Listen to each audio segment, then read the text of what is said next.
Welcome once again to Nigeria at 65. We are looking at the prospects, developmental prospects, and of course, what could be seen as political prospects and the challenges that we've been faced with. From 1960 till date, well, they say that the old broom, knows the corners better as compared to the new broom. And Nigerians have been to, have been inwards, and it's expected that they are left alone, to rule rather than having foreigners ruling over us. But from 1960 till date, if we are to make some comparative analysis with that of the colonial era in terms of development, can we say that Nigeria is moving stronger, in the hands of those who govern us well, or what could be the different thoughts like? Well, we're having very great analysts discussing this with us.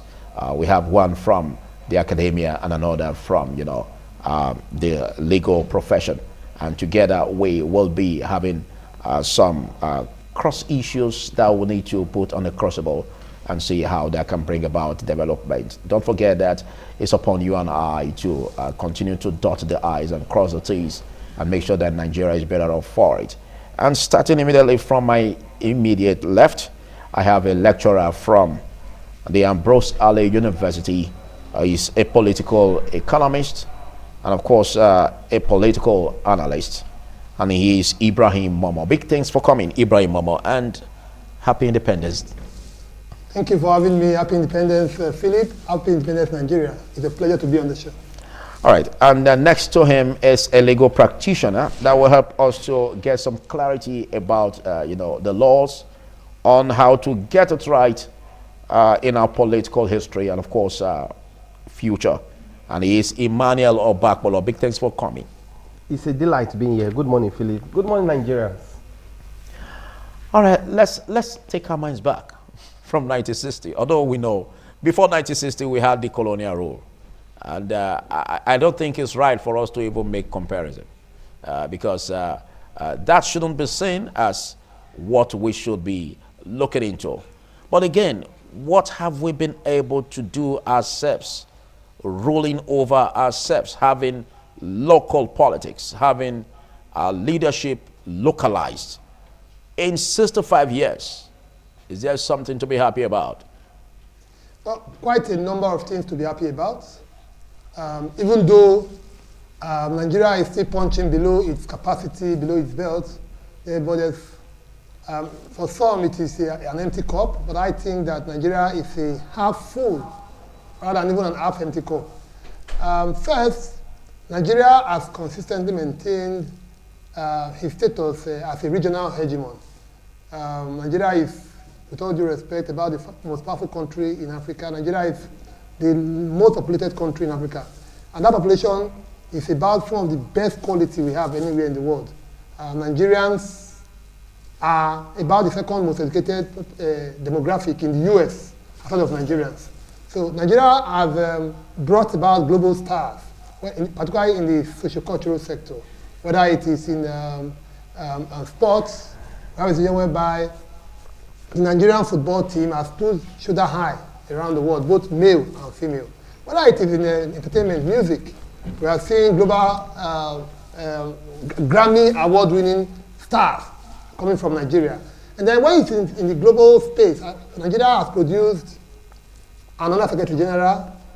Nigeria has produced the head of the ICJ, Teslim Alayas. Nigeria currently hosts the Deputy Secretary General of the United Nations, Amina Mohammed.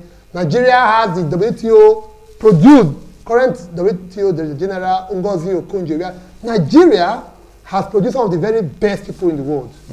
But when you look at the way Nigeria has been run, the question we ask, if we were businessmen, would we run our companies the way Nigeria has been run? And that brings two issues. The first thing is that Nigeria, like Chino Achebe said in his famous book, The Problem with Nigeria, is that the problem with Nigeria is purely and squarely a problem of leadership. And that leadership, I think, is two things. One is that Nigeria does not seem to have the knack, most times, to put its best foot forward. When you look at the last election that we have had, for example, 23 general elections, it is former this, former that. People who have put us where we are. A former governor of Lagos State, a former governor of Anambra State, a former governor of Kano State, and a former governor-elect of Adamawa, who was then catapulted to be former vice president of Nigeria. Former this, former that. These people collectively have put us where we are, but Nigeria finds a way to continue to recycle its leaders. The second element is that the Nigerian, which is the last point I want to make as an intro, is that the Nigerian people don't even know themselves. You see, in a country like Nigeria, and like every other state in the world, the most powerful office is the office of the citizen of the Federal Republic of Nigeria. But it seems that every time we have a chance to choose a Lamborghini or a Rolls Royce as president or governor, we always choose the tuke-tuke or motorbike. In the context that Nigerians will complain for 3 years, 11 months, and 29 days about bad governance, about misrule, about the economy. But the day they have a chance to do something about the thing they're complaining about, what Nigerians do is very funny. A majority of them don't come out to vote. Nigeria has over 90 million registered voters. In the last general elections, only 28 million came out to vote. Those who even come out to vote, why do they come out to vote? They come out to vote because of, majority of them too, the 5,000 more or less that they get. And when you confront them, why are you selling your vote? Why are you trading your vote? They tell you that, well, this is the only time we can get something from them. Let us milk it. And so, Nigeria is where it is. Thank you so much. I think I like your analogy. And a good one there. As you started, you talked about the people, talked about Nigerians and how they are doing well. Yeah. I was almost thinking you don't want to talk about the leadership, because it's one thing to talk about Nigerians, but again, how is the government faring? What are the governance issues that we're having that you seem to see as hindering our political development? Well, let's get to you, our barrister. Nigeria at 65. What do you feel about the pause? Nigeria at 65 has become a country that is being piloted by those who ordinarily ought not to have any business with governance. And that is unfortunate. Just like my co-panelist said, Nigerians are brilliant people. Nigerians are intelligent people. Nigeria are supersonic characters that whenever the opportunity is given to them to explore, Nigerians take advantage of it. Nigerians are people who can cope anywhere in the world. If you go to Moscow in Russia, you see Nigerians there doing well. Where is it in the world? The Iceland. Anywhere you go, Nigerians are there. Australia, Nigerians are there doing well. Is it in the science world? Is it in the technology world? Where is it in the economics world? Nigerians are there. But why is Nigeria the way she is today? The way she is today is because, like I did say, those who had no business with governance, with leadership, happen to find themselves there. And this can be traced to the pre-colonial era and post-colonial era. Because you find out that those who started the governance of Nigeria are the ones who are still on the table of leadership. The colonial laws left Nigeria with a time bomb deliberately, so that they saw the potentiality of Nigerians, or in Nigerians. They saw it. And they knew that Nigeria was going to become a superpower nation. But somewhere, the keg of gunpowder, they placed it somewhere. And unfortunately, Nigeria is not sitting on it. We saw how it went. Before the colonial laws left, they were occupying the GRAs.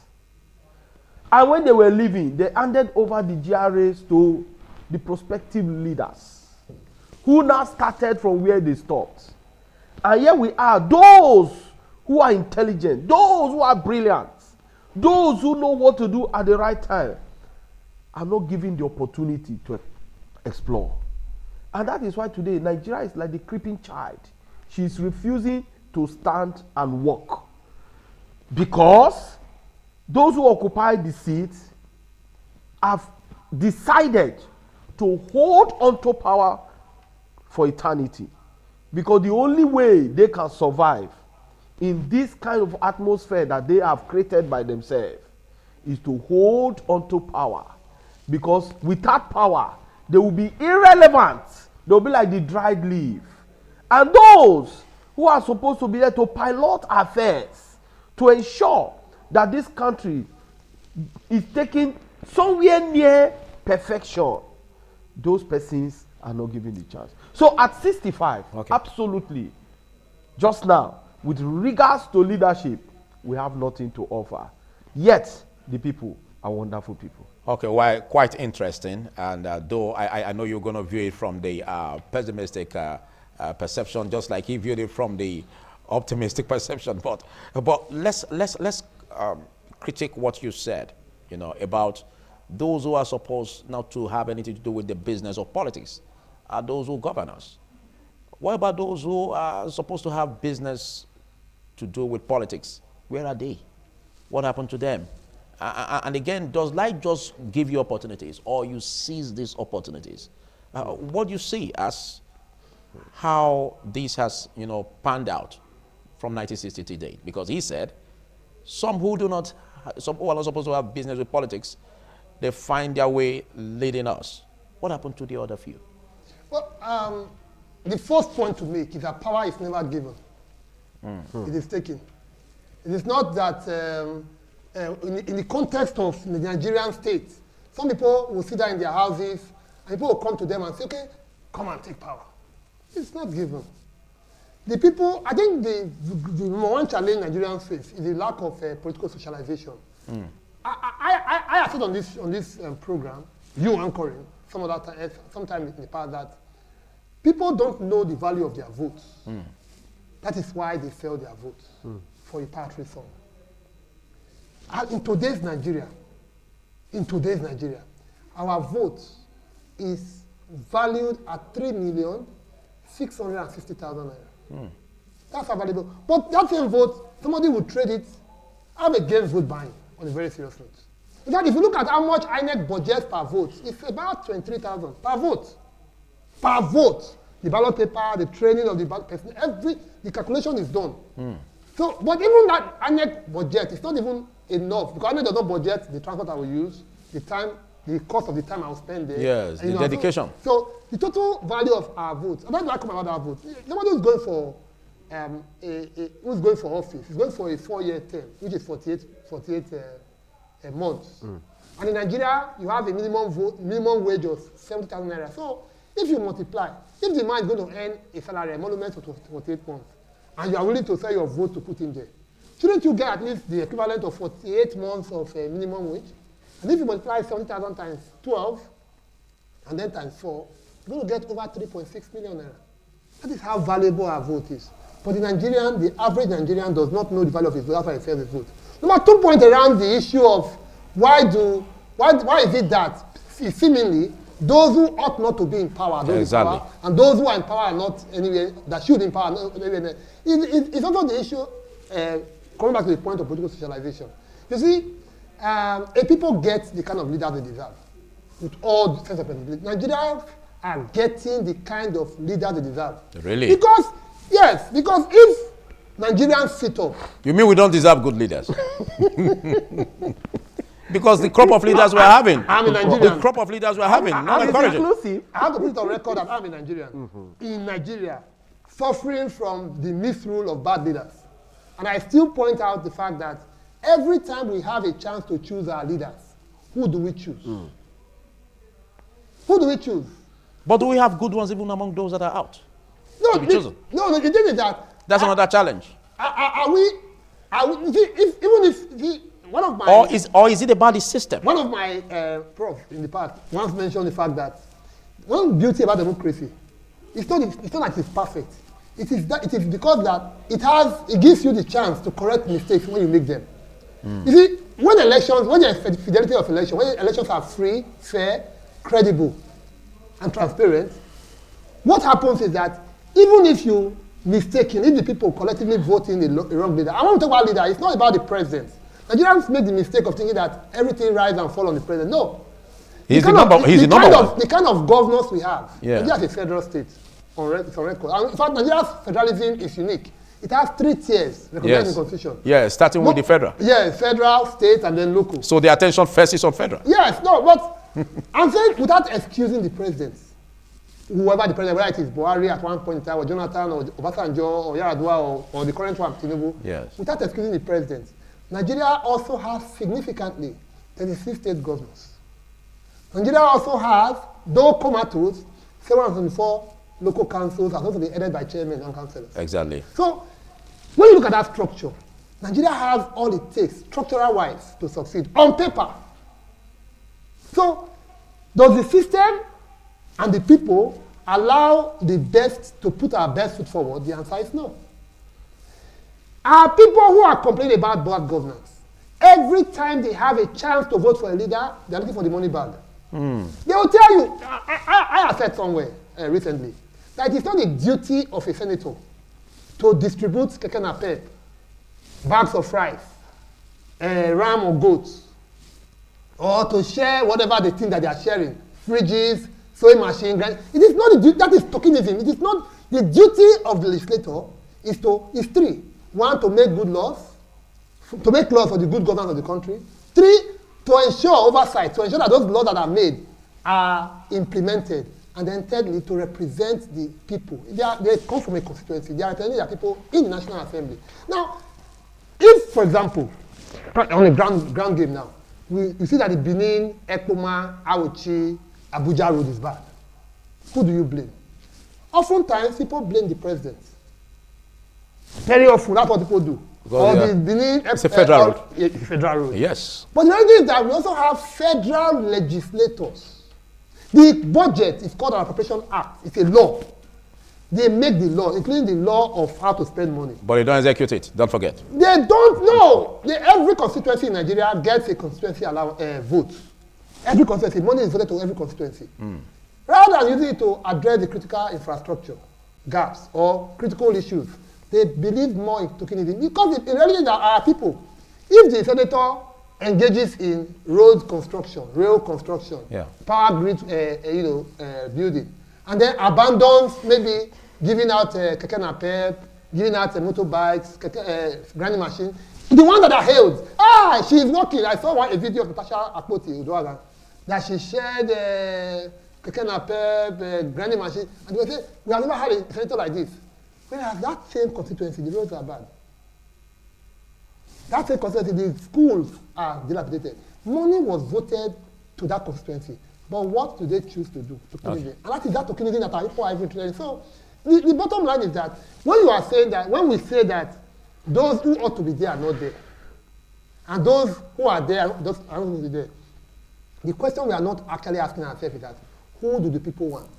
I said that the people get the kind of, that's the one I made. The people get the kind of leaders that our people only value those who are tokenistic. One who gives them 5,000 naira, Baba, 5,000 naira or 1,000 naira every time they see them. And then from every year, they come out, every two years, they come and share, distribute all these tokenistic items. Those are the kind of people appreciate. Yeah, thank you. Even though you said that, we will look at the responsibility that falls upon the electorate in elections for them to, come out and make sure that they stamp their feet on who they want to rule over them. But again, don't forget the challenge, the very bad issues we have about the government weaponizing poverty. I want you to take it from there. Now, when to add to what he said, though I take exception to some part of it, and what I mean is this: if you look at the style of governance and the pattern of government we have today, one, you will discover the government has been lifted above the people. Government is no longer within the reach of the people, despite the fact that we have 3 tiers of government. Exactly. Federal, state, and local government. So, hence, the actors of the political actors deliberately and consciously play government and governance to the extent that they lift it above the people, and the people are now in the state of despair. So what they now do is that at every electioneering epoch, we go and give the flash on the eyes of the people the little they can access. And that is why you see the tragedy in the weaponization of poverty is what we see today. The style of governance that we have seen is a one that the people are made to be so poor because the poor man is a voiceless man. The people are made to be in penury, abject penury. A man in penury is a man that seeks for help at every second. So now that they have succeeded in ensuring that the government has been lifted above the people, and we have weaponized poverty, now how will these people be able to react whenever there is an opportunity for them to react with their vote? So you think the people are helpless? The people are helpless. And now, if you look at the style of political parties or political socialization, which I agree absolutely with him, we lack political culture.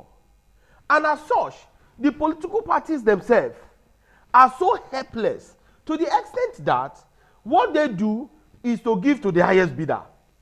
So you see money play in the style of politics. So at the close of the day, the people are made to be presented with two or more terrible ones, where the people that will now have between the devil and the deep blue sea, whom do you choose? So at this instant, the people are helpless. So when you now say people should go and vote, and they are saying that these persons, the candidates or the aspirants of the political parties so presented are one and the same, what do we do from here? So until the political parties themselves, which are part of us now, are ready to have this good political socialization, good political culture, to ensure that the method or the modus operandi in the selection of aspirants or candidates in an election is a transparent one, not the one that one godfather somewhere will say, oh, it is this man's turn today, it is the other man's turn next tomorrow, it is the other man's turn come 2027, because that is the style of politics we play. All right. So the people really are not the problem. I'll come back to you, Emmanuel, because you just raised some thoughts that we need to really finish. Well, we'll take a short break, and after which we continue on this.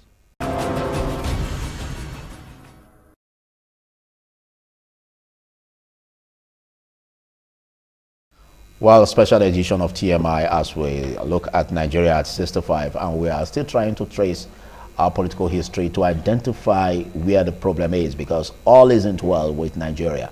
We don't need to say it, we all feel it. And how can we identify the problems? Because if we are unable to identify it, how can we then solve it? You don't know a problem, how do you solve it?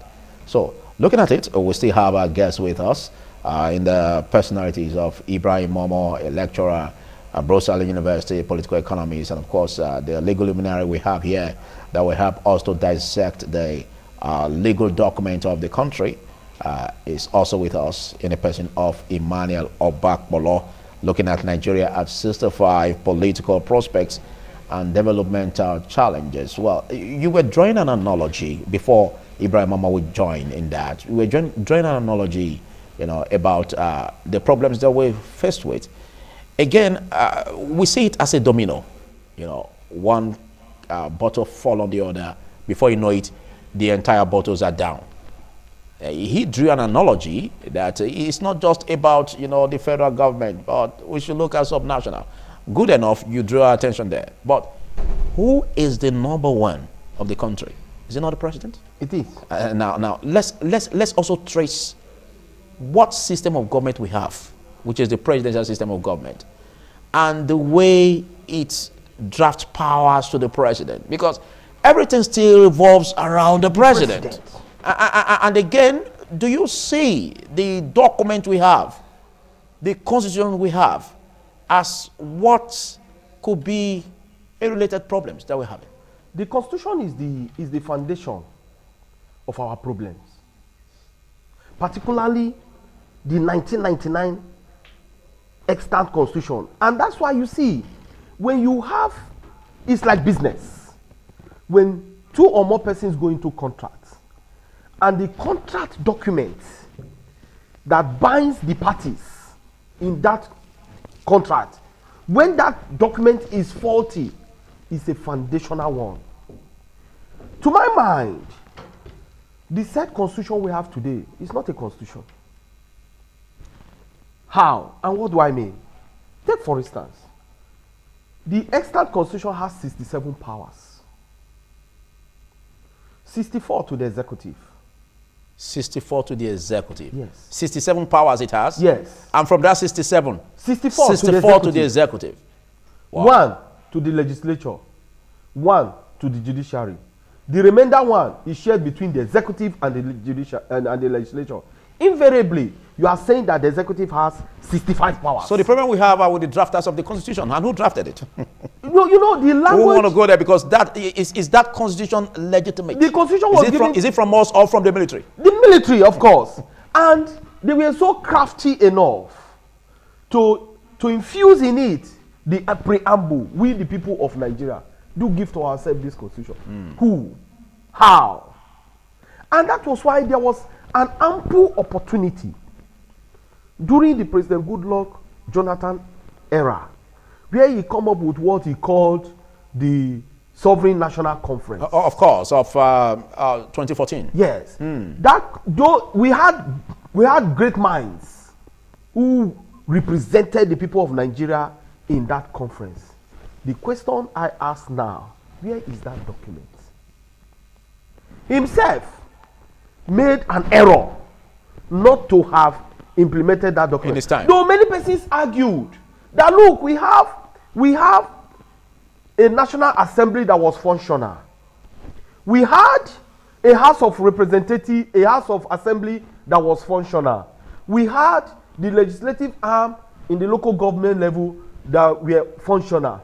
But were they carried along? Were they the ones who did the drafting? Okay. And the question I ask is, those who drafted this constitution, that the National Assembly, the State House of Assembly, and the local government legislative arm are relying on and amending every day, as we have seen. Who drafted it? All right. I'll swing back the question to you. Now, you just heard what he said. I needed us to start on this note because you spoke about the powers that belong to the people. But invariably, do they still have the powers? And looking at what he said, the Constitution, would you still blame the people as having the challenges that we are faced with being upon them? Because if you look at how poverty is being weaponized, you can still trace it to the system of government we have. And from the system of government, you can still trace it to the Constitution that seems to zero much powers on the office of the president. Like he said, from the Constitution having 67 powers, but from it, we have 64 given to the executive. What are your thoughts in all of this? Well, the first point has to do with the fact that we are good at excuses, Nigerians. We complain a lot too. Nigerians are, I said earlier, for 3 years, this president now, from the day he got to power, he said, First of is gone. We have been complaining. We will complain till 2027. Maybe if it's February or March that you have the election. We'll complain the day before the only day we won't complain is the day of the election. Because they won't come out to vote. You see, it's enough to complain.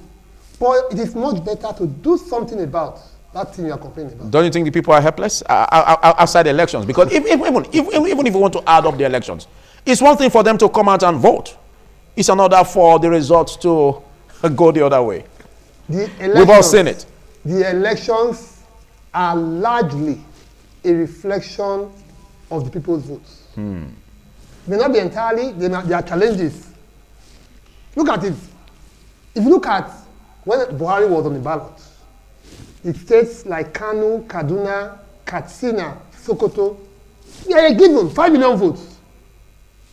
When Buhari was no more in power, God bless his soul, just 2 years ago, the ruling party, his party, lost his state, Katsina. They lost Kaduna. They lost Kanu. Kanu, NNP went to Kanu. But Kaduna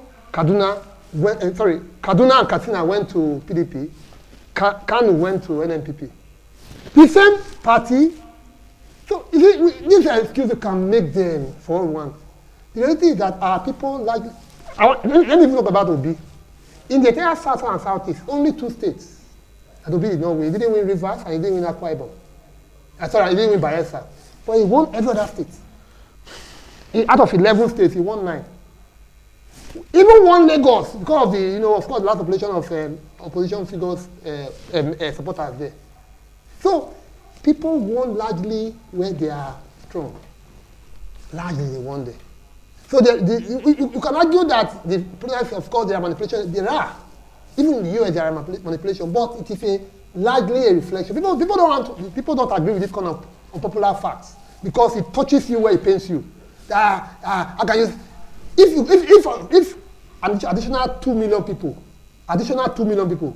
came out to vote, and maybe voted for either Obi or Atiku, just 2 million, the current president will not have been in power. Okay. I understand you so well, but let's again look at the political class. Let's look at those who rule, because they are the ones that set the laws, and they are aware of the loopholes of the 1999 Constitution. Correct. They know that the 1999 Constitution is not even legitimate enough. But we have lawmakers. Yes. We have the National Assembly. Yes. Are they sleeping? Are they neglecting the fact that there needs to be a reform or there needs to be an amendment on that Constitution? And are we taking our minds away, like what he said? Let's take our minds back to 2014, confab. Yes. Probably that could be where the answers are. But where is it? Okay. Swept under the carpet. Quite a whole lot of questions you have packed there, if you packed the question. But the first thing is that I agree with you that we have a legislature. And, in the context of governance, I have a political science background. In the context of governance, the legislature is actually the primus inter pares. First among equals, among the 3 arms of government. That is why when the military takes over, they leave the judiciary. They leave the executive because they are the executive. But they suspend the legislature. Wow. When the military take over, that's what they do. They suspend the legislature. They leave the courts and then they assume the executive. So they know how powerful the legislature is. Everybody ought to know. That is why it is not enough. When people blame president or governor, who are you electing as legislators? They make the laws. But the president has 64 powers. Who makes the laws? Do you know that governors have been impeached in this country? Murtala Nyako, Ayo Fayose, DSP Alamefia. Governors have been impeached, have been removed from office in this country by the legislator. I'm giving you names. In Adamawa, we had Murtala Nyako. In Ekiti, we had Ayo Fayose. In Bayelsa, we had DSP. Diapre, Solomon Peter Alamefia. Then the other one in Kaduna. They were impeached. So legislature is primus inter pares. Okay, yeah, you missed scarce occasions on that. But what about majority situations where they are seen as the apron string to the executive? It is the point. When you elect, when you sow cassava and you want to reap cocoyam, what are you deceiving? You're deceiving yourself. Who are you electing to the legislature? Are they not former governors? Are they not money bags? Are they not those who have continuously oppressed our people? Are the good ones available? Are they out? Yeah. Do we have a political process whereby do we have a political process whereby you see the good ones being churned out? And again, how do you get even the nomination forms? The first thing is it within availability? In Nigeria, we have about 17 or 18 political parties. I'm not sure the correct figure now. 17 or 18 political parties. But our people only support the ones that have money bags, or what you can call the major political parties. Recently now, we are hearing about ADC. ADC was not a team 2 years ago. It was not a team 1 year ago. The only thing that is interesting about ADC now is that you have some big wigs, like former governor Sarino Osumbo, former, who else again they do? Oyego, John Oyego, two former governors. You know, you're not hearing of ADC in Edo. You are hearing that the former Senate President, former Minister, former Military General David Mark, former Governor Ralph Agbeshola, former Minister Ralph Agbeshola, former Minister and Governor Rotimi Amici, because they are not in ADC. ADC is not something. So our people, 2 years ago, 1 year ago, who talked about ADC? So you complain about bad governance, but you enable bad governance.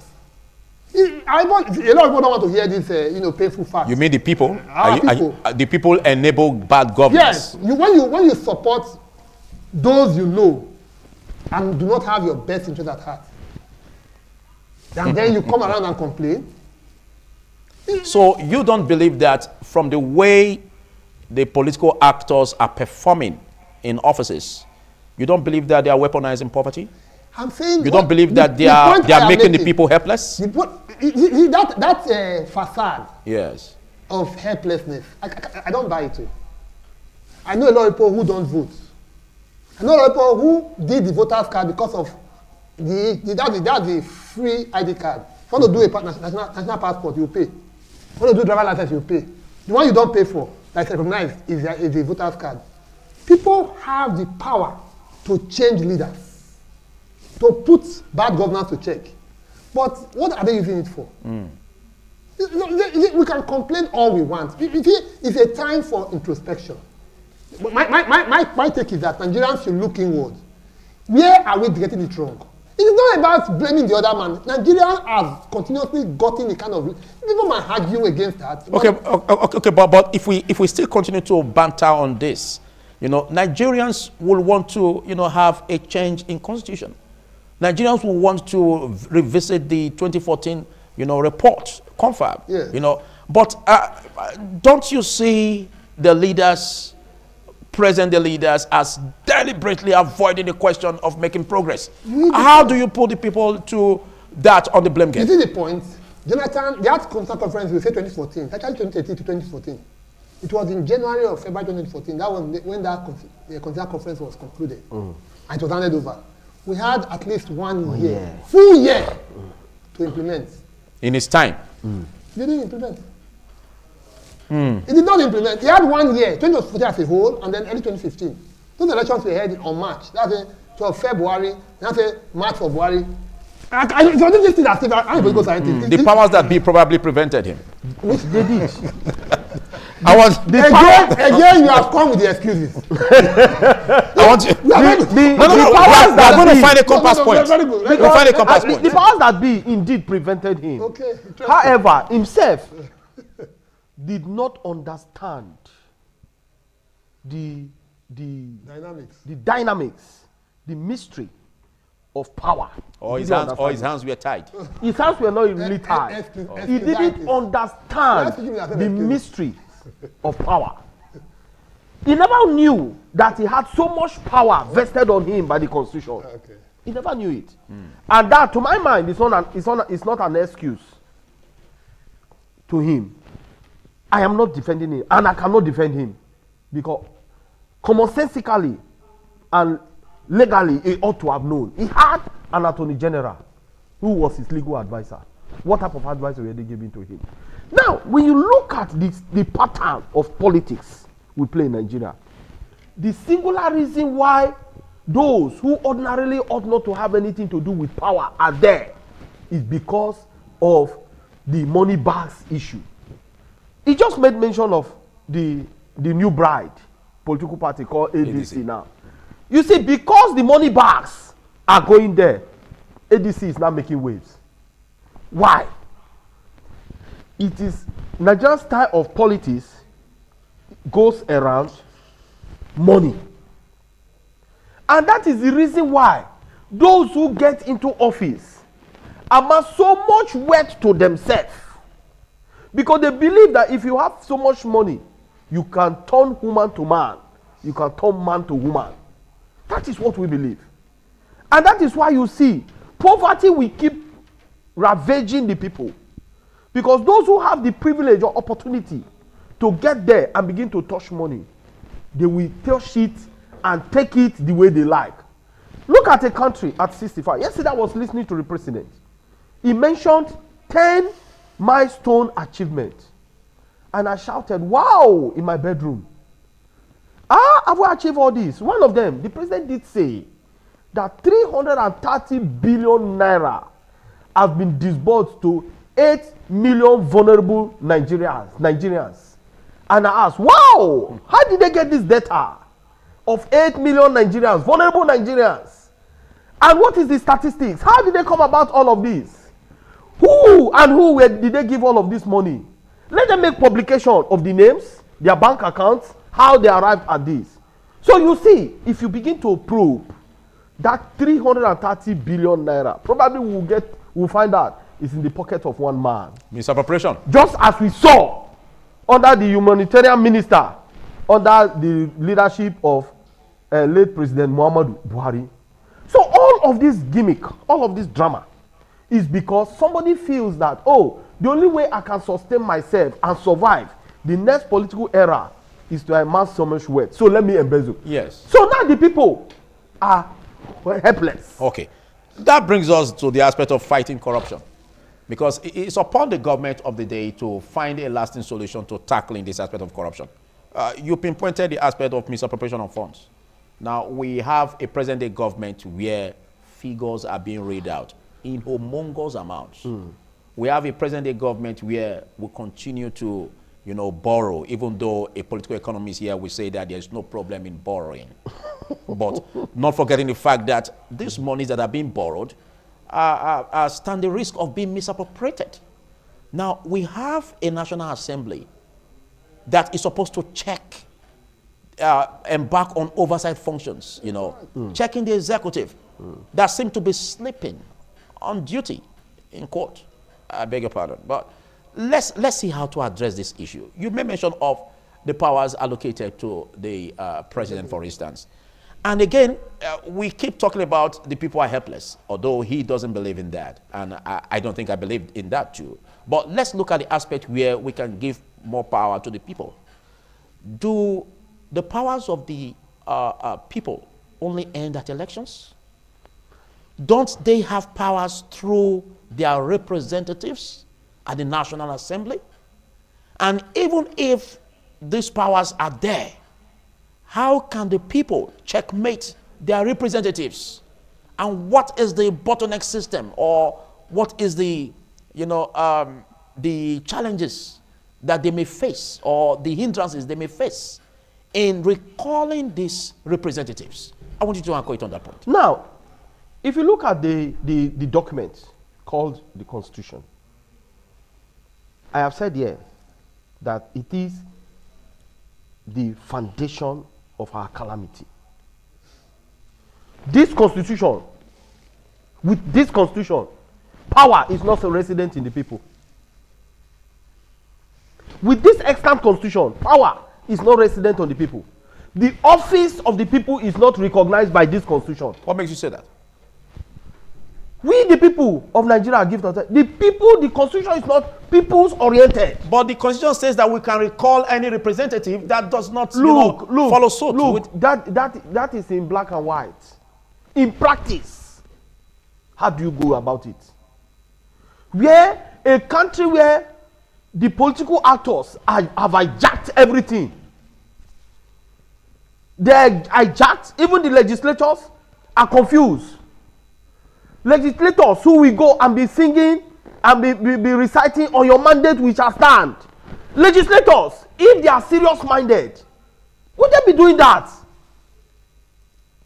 On your mandate we shall stand. On the mandate of the president they shall stand. Legislators, both those from his party and those from not his parties, okay, they all join in reciting that poem, okay, they created for themselves.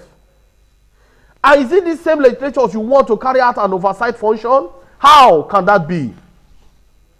And the people on the other hand, how do you recall your legislator who is not performing? We saw the Natasha saga.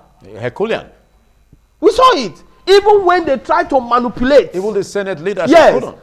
The Senate tried to manipulate to bring list of those who were qualified, who signed, who appended their signature to recall her. It didn't succeed.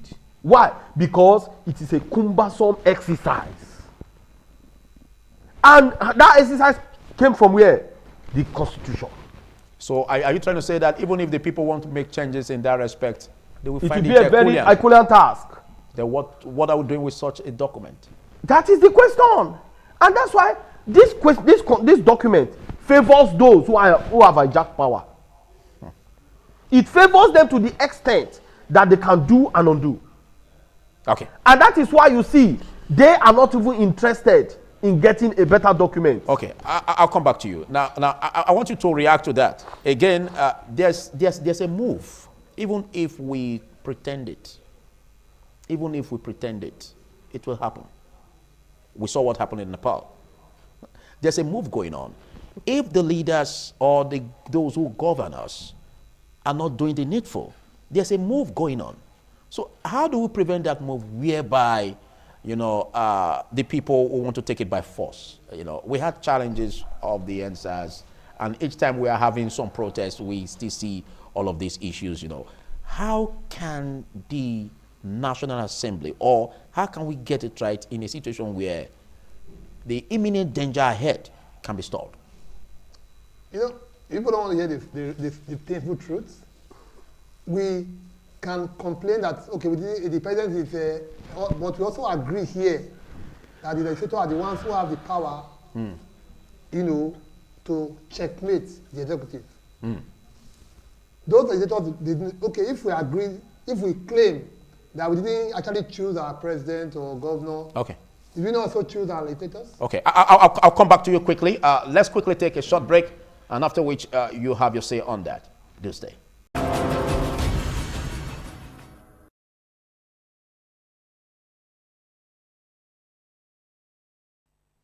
Thank you for joining us, Nigeria at 6:05. Before that break, Ibrahim Momo had the floor. So take off from where you left off.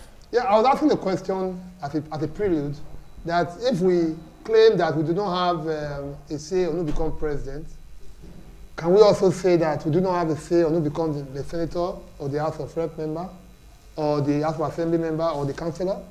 These are all legislators. We do. For example, in the 2023 general election, the senator representing Edo South was elected. He was an unknown figure. But the people, in a wave, pro a political party or pro an individual, voted everything that political party. And that's why Senator Neda Mafra, who was not a key figure in the political firmament, became the senator of Edo South.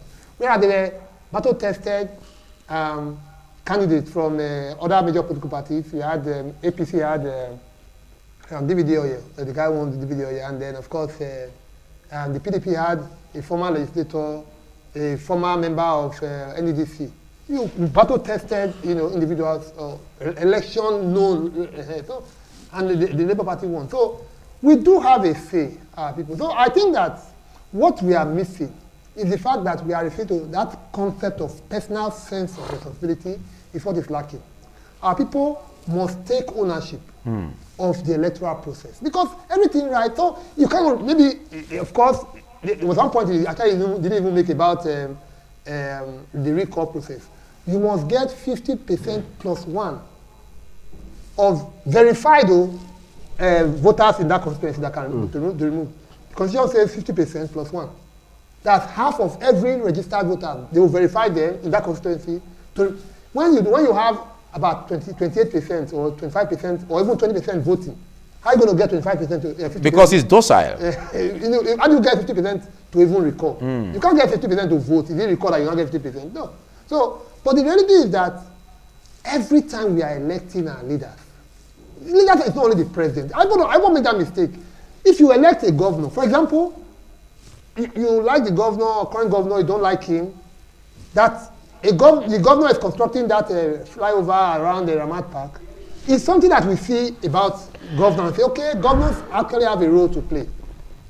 You like the governor, don't like him. If you travel regularly on the Benin, Ekpoma, Awuchi, Abuja Road, you see that Ekpoma Road is being fixed, and the governor, a senator then, and of course the senator from Edo North, Adam Shemole, had a hand in negotiating the arrangement that is making that. You say, okay, other part of the president, other people have a role to play in the system, because this was not in play just 2 years ago. It was not in play. So I think that our people more, that's where I think is the missing link. Okay, yeah. You're trying to talk about the challenges of voter apathy. Yes. Now, don't you think the people seem to have lost confidence in the electoral process. That is the key issue. Our people have a deep mistrust of governance. And then there's a high sense of, or a high level of lack of political socialization. People don't know how valuable, how important they are in the electoral process. In democracies, it's all about who you elect. At some very advanced level, people talk about ideology. You know what party A stands for, and you know what party B stands for. You are saying that I'm going to vote for this party because of their ideology, because of their manifesto. I align with it. For example, there are ideologies that say that no, education should be free, universal, and compulsory. Some parties have that ideology. In fact, in Nigeria, we have practiced that too, universal basic education. But there are ideologies that say no, if anything that is free, people don't value it. That we should make education, private education. Let those who can afford it, who really need it and can afford it, go. Those who cannot afford, let them go and learn trade. That's an ideology. When it comes to health, universal health care, people say no. The cost of, in fact, if you go to maybe tertiary facility at UBTH now, the kind of facilities you have there, UBTH is a multi-billion-dollar establishment. To maintain them requires a huge lot of money too. So you say that, okay, let us universal basic health care, everybody free health. Can you maintain that structure on free health? You cannot. You cannot. It's an ideology. I'm not saying that we should go privatize healthcare. I'm only saying that this is an ideology people have. Some people stand for universal healthcare. Some people say no, it should be privatized. Or some people say, okay, there should be primary healthcare facilities that should be free. And then when you now go for the secondary or tertiary, then you have to pay a token, among others. So our people, in Nigeria, we don't have political parties that are, look at former governor, Governor Baseki. He was first elected under APC. He moved to PDP. Samuel Otto, elected under APC, moved to PDP. The current Minister of Works, Dave Umahi, he was first elected under PDP as governor. He moved to the APC. Okay. You know, so we are saying that these people like ideology. People don't stand for it. And our people are okay with it. Unless we stand up, you know, and say no, enough is enough. It's not a matter of complaining. It's not a matter of expecting what happened in Bangladesh or in Nepal. That's not what's going to happen. Because our people are not ready for serious change. They seem docile. They are very docile. We are docile. Nigeria at 65.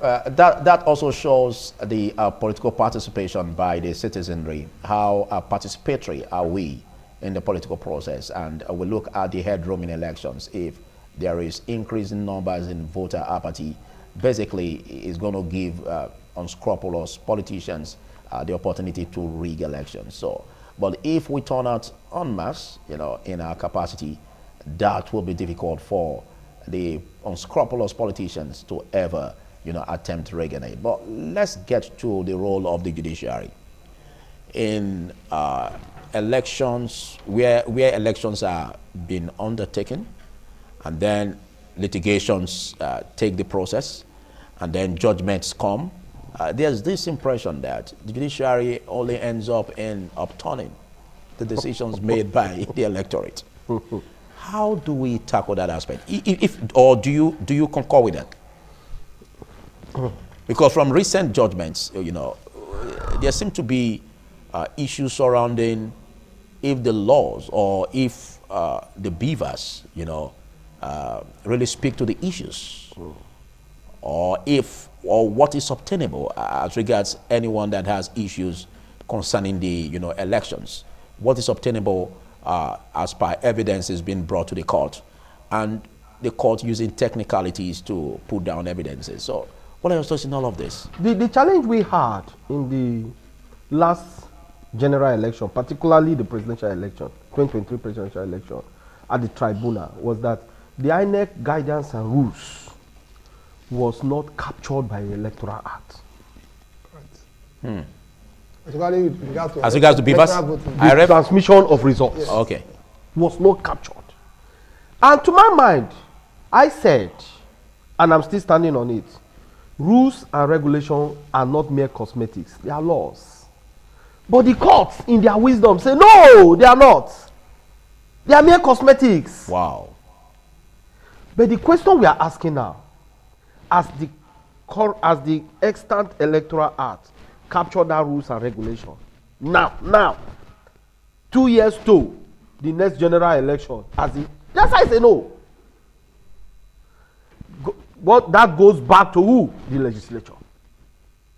So you see why I tell you that, look, the problem is not with the people per se.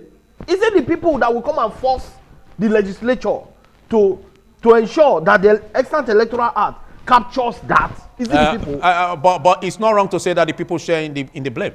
Listen, Because it's not wrong. The people are docile. Because of the voter apathy.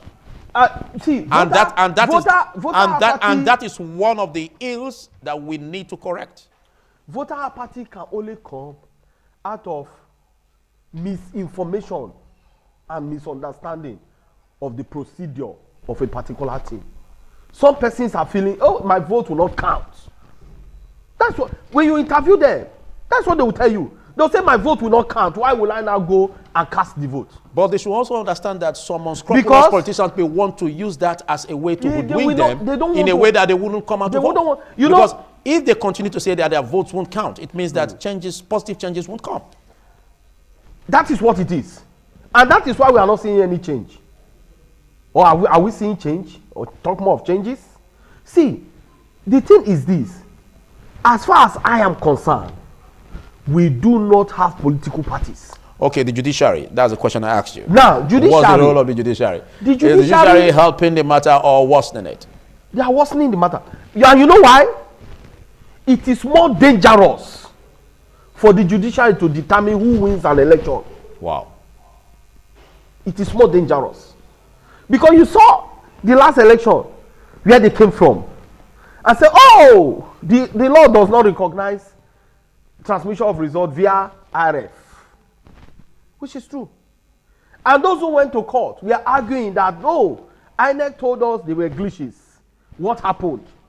This ought to be a law. And the court said no. But we all celebrated it even prior to the elections, thinking that it's going to count. We were all every one of us, our foot was swept off the ground. Because INEC made us to understand prior to the election that the beavers will do the magic. They told us what was not even functional with the beavers. They told us the beavers will snap you. They told us the beavers will do everything. They told you the beavers will even help you to vote to an extent. We were made to understand all of that. And we applauded the beavers. But why the election was all, we saw the abracadabra that came in. And at the end of the day, it was coined glitches. So, in a country where there is no transparency, first, that is what we need in this country. Okay, but they do say that, because I want you to hit the nail at the head. They do say that the judiciary is the last hope of the common man. Can we still say that? The judiciary is only the last hope of the common man to the person who wins in a matter. The person who loses, will he say the judiciary is the last hope? Okay, but how can we judiciously measure transparency, in judgments given by the courts? In an election, with respect to an election, where INEC fails to do the needful, the court cannot do the correction. Okay. The court cannot. So that is why the court will tell you that it's upon the evaluation of the facts before the court that the court arrives at a particular judgment. I'm not defending the judiciary. I'm not their spokesperson. I'm not holding their brief. They have their own problem. They know what they did. Okay. You get it? Okay. They know what they did. Okay. And I will not stand to defend them. Okay. But I am saying, if INEC puts its house in order. They know what they did. If INEC puts You said house, they know what they did. Yes, they know. Do you know? Like, to me. No, do you know? What they did. Yeah. I know what they did. Speak. To my mind, I say that the rules, guidance, rules and regulation of INEC is a law. And failing to abide by that law is a minus on the part of INEC. But the court says otherwise. That INEC has the discretion. That was not honest enough. Is that what you mean? Yes. INEC has the discretion. That is the That technicality. means the judiciary failed. That in is aspect. that is the technicality. Are you saying the we are talking judiciary about. failed It failed. in administering justice in that respect? Well, the judiciary will also tell you that you don't get justice. Finish it. Have you not heard it? You don't get That justice where? justice is exacted. You exact justice. Wow. Well, all of these are mysterious. No. Let's come to you. What are your thoughts about the judiciary? You know, in all of this, do you see it as being manipulated under the hands of the executive? Well, it's interesting what I've heard from the lawyer so far. That's honest enough coming from him. No, but let's unpack.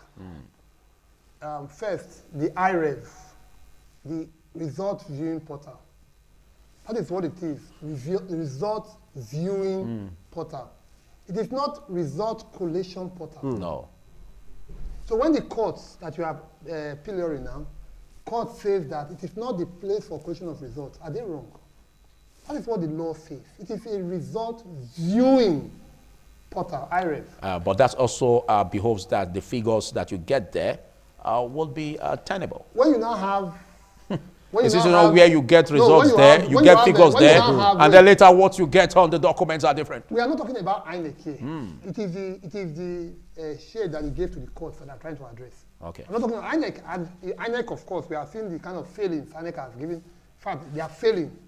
One of the worst, with all due respect, agencies of the state is INEC in terms of delivery on its stated purpose. I get that point. But my challenge was when he was, talking about the judiciary in very uncomplimentary terms. I felt that was not, we're not putting the blame where it belongs.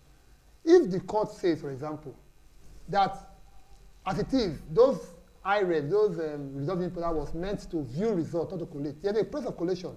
You collate, when results are counted and declared at the unit, they are collated at the World Collation Center. It's not online. It's not on IREV, on the World. At the end, when you finish collecting at the World, you go to the local government collation. That is the rule. Okay. So when the court ruled that, no, the results on the IREV is not a collation center, the court did not do anything wrong. Okay, back to the question. No. Let me make that. Okay. Secondly, You react to that. Secondly is that we have also seen, even recently, where people who were elected to office were removed from office by the courts. I can give you two good examples. And the current senator, the most popular senator, the most controversial senator, Natasha Akpoti-Uduaghan, she wasn't sworn in 2023 now. She came in November 2023. The Natasha Uduaghan, so people are even saying that the reason why she's behaving the way she's behaving is that when they were doing orientation for new senators, she was not one of them. So she didn't actually understand the rules of the National Assembly. She won in the courts. And they did not declare her winner. In that same Kogi that she comes from, I think she's Kogi Central, if I'm not mistaken. That same Kogi that she comes from, Senator Scott Adeyemi of the APC was removed from office by the courts. The slapping senator who slapped a lady in a sex toy shop, he won in 2023 general elections. He was removed. These are popular senators that people can verify. All right, going forward. Before your reactions, going forward, let's look at the possibility of having electoral reforms before 2027. Some say that it's almost impossible. It is not impossible. You see, that is why, in this program I've repeatedly said that reforms, they fall on the lap squarely of the National Assembly, of the legislature. They are primus inter pares. They are first, yes, there are three tiers of government, three arms of government, sorry. But the Senate, the legislature is the primus inter, that's what I teach my students. That they make the laws, one, for others to implement. Then they also have the prerogative to do what they call oversight, to ensure that the laws that were made are implemented by the executive. Okay. So, when you fail in that one, so when it comes to electoral reforms, I think that it is again within the preserved National Assembly. It can be a member-sponsored bill. In fact, every year we have a jamboree called Constitutional Review Committee. We spend a minimum of 1 billion every year. So what are they doing? In the Senate, 1 billion, House of Rep, 1 billion. Headed by Deputy Senate President, and the Deputy Speaker House of Rep. Okay, but you and I agree that there may not be reforms even before 2027. No, I think that there is time for reforms. But you and I agree that there may not be reforms. Yes, no, we're not agreeing. I'm saying that perhaps because these politicians know they are the ones who are benefiting from the electoral haste. Exactly the point. We are going there. But is there enough time for reforms? Yes. Yes. Okay, let's have a view because there was a time I had you on this podium and you said it's not possible to have reforms between now and 2027. With the caliber of legislators. No. Apart from being with the caliber, let's look at the timeliness. The time is not enough. I told you that. Because as in by the constitution? By 2026 now. Are you speaking from the provisions of the law? From the political actors, those who are to carry out that function. Are you getting me? What does the constitution say? Is it possible to have reforms before 2027? We have more than 15 months before the elections. The constitution is silent. Is silent on that. It is within the purview that makes it possible of the legislature to do that. Oh, they can carry out that function. It falls on them. Their function, yes. It is with so if we must get it right before 2027, they are the one that's going to make it possible. They are the ones. Otherwise, if it doesn't happen, they take most part of the blame. No, they are beneficiaries. Because they are beneficiaries. But don't forget, there's a nexus between the National Assembly and the President. Okay. Now, when you look at the last election, the glitches that INEC claimed did not affect the legislature in that election. Okay. That glitches only happened in the presidential election, as declared by them. So you see that as deliberate. And that was why the likes of Natasha won in the court. Okay, why did you bring this up? Are you saying that it is deliberate? Of course. The glitches. Though they claim it's human factor. They claim it's human factor. Yes, looking at that. But you had opportunity. We saw, for instance, we saw the American election. Do you know the CNN announced the result before the agency that was vested with the power to announce the result in America, and it was the same. Why? Because there was transparency. The challenge we had with that last election was that there was no transparency by INEC, not the court.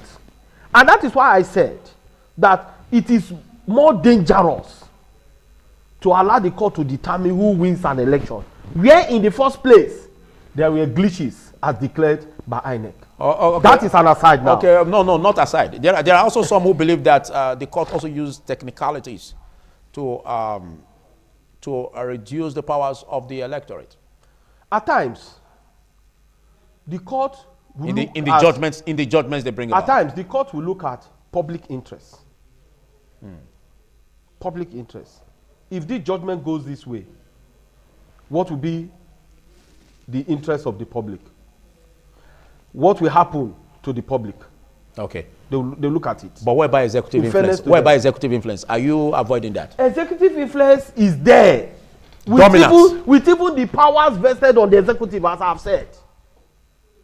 You cannot remove executive influence. And that's why even the appointment of the chairman of the commission, INEC, we say that the president should not do the appointment. Okay, that brings about a situation where some have said that, going forward, there should be a situation where all litigations as regards elections, are resolved before the president is sworn into office. Like Kenya.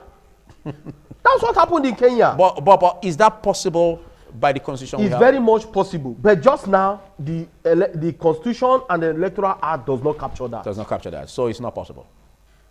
Except and who will do the amendment? Except it's being amended. So still the legislature. So we have bulk of responsibilities on the hands of the legislature. Okay. Do they carry out those responsibilities? Okay. I'll come back to you for you to round off on that. But don't you see us having some precarious situations in our hands, most especially where, the office of the president, for instance, president-elect, litigations don't go through until after the president-elect has been sworn into office. Are you worried about this? Well, the first thing is that it's not every election that should be litigated. Oh. Nigerians, first of all, must accept defeat when they okay, let me use Edo State as an example. Let me even use Nigeria and Edo State. In the last 2 elections, when Buhari was last elected, Atiku went all the way to the Supreme Court. Did he win? No. In this election, Tinubu got elected. The PDP and the Labour Party went to court, up to the Supreme Court. Did they win? No. Come to Edo State. Batake second term. APC did not go to court, okay. But other parties went to court. Did they win? Did they win? No. In this current one, when Senator Monday Okpebholo was elected, the PDP went to court. Did they? So it's not every. It's actually a waste of time to litigate. You see, we are too. I can even complain one time that we are, because there's even litigation cost. You can every party will carry their lawyer. What makes you think it's waste of time? Are you saying that we cannot get justice from the judiciary? The first point I am making is that sometimes when you know you have lost, rest. Okay, when you know you have lost. Yes. What about if you know you didn't lose? Because no. Yes, what about if you know you didn't lose? I'm going to address that. Yes. But I'm saying the first point I'm making, I think we must not lose sight of it, is that not every issue should go to court. Exactly. If we are getting that one, then the other issue is that sometimes when you are going for litigation, the court is blind to emotions or hearsay or social media or rave in the public space. The court ordinarily should deal with facts, with facts as presented by the contending parties. If you claim that you won, which happens, I've seen examples of senators and even Governor Adam Oshomole. Senator Salome Osumbo was governor of Edo. But the court is the one that removed Osumbo and brought in Adam Oshomole. Just as we have in Imo State. Onyagocha and current Hope Uzodinma. Yeah. Well, the point I'm making is that when you go to court, be ready, with the evidence to back up your case. It's not as if look at. What about if you have the evidence and then after bringing the evidence, you are won on technicalities? Yeah, I don't expect if there are cases where technicalities, like issues of overvoting, for instance, where it's already clear and becoming a nuisance in the electoral process. No. What I've seen, courts have been silent over that. I've seen in Osun and I've seen in Edo. In recent judgments, yes, courts have been Osun, silent over I've that. seen Edo, where allegations of overvoting was alleged.